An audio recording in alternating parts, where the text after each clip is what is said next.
that brings us to the final piece of this algorithm problem that we're running into is manual search evaluators. So what do manual search evaluators do?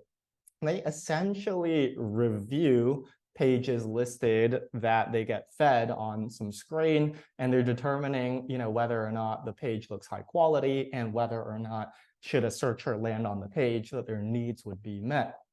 You can imagine then how that links in my mind is it's probably like a Tinder-like experience where, there's, I don't know how many, but I think thousands of, manual search evaluators that are probably, given prompts that are like website A or website B. And they're like, all right, yeah, swipe right, that one looks good. Swipe left, that one doesn't look good. So manual search evaluators then are training Google's algorithm on the subjectiveness or qualitative criteria that, again, the normal algorithm cannot at least currently comprehend, right? It just knows, okay, there's this amount of backlinks pointing on the page load speeds are this many milliseconds, blah, blah, blah. But when you add the manual search evaluators to the equation, you get this subjective machine learning that the algorithm starts to take on. And of course, that's going to change as Google updates their search evaluator guidelines. EAT becoming EEAT is a huge leap forward in saying that manual search evaluators are now going to be looking for different subjective criteria that, again, is going to change over time.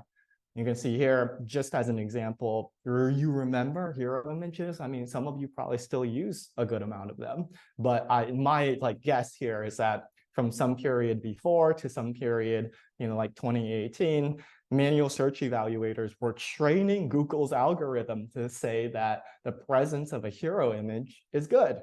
So you saw a lot of people adopt hero images as best practices. What we then saw happen is that, the inclusion of statistics and citations and stuff, right? Those were good. And chances are manual search evaluators were trained to say that content results that did not provide those citations or statistics likely, is not looking that good.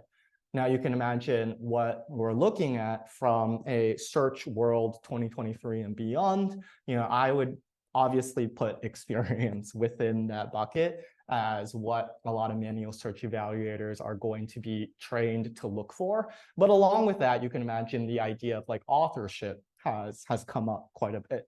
I think that that's actually a manual search evaluator concern, where they're going to take a look at, some of these pages, like what you see happening with NerdWallet and Healthline, and say, yeah, this person looks like a subject matter expert. So the presence of these little bubbles and these edits and these other pages that supplement why Amanda or Amy are qualified to write about this are good. And then you're going to see, a lot of people adopt that, if not, already a lot of people adopting that.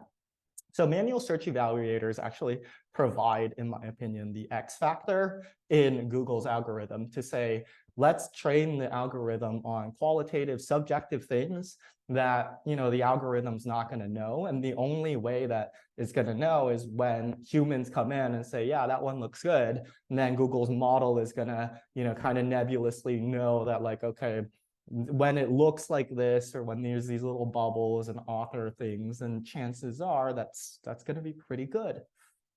Now, if you liked this Clearscope webinar snippet, don't forget to share, like, and subscribe so you don't miss out on more great tips and strategies from the industry's best SEOs and content marketers.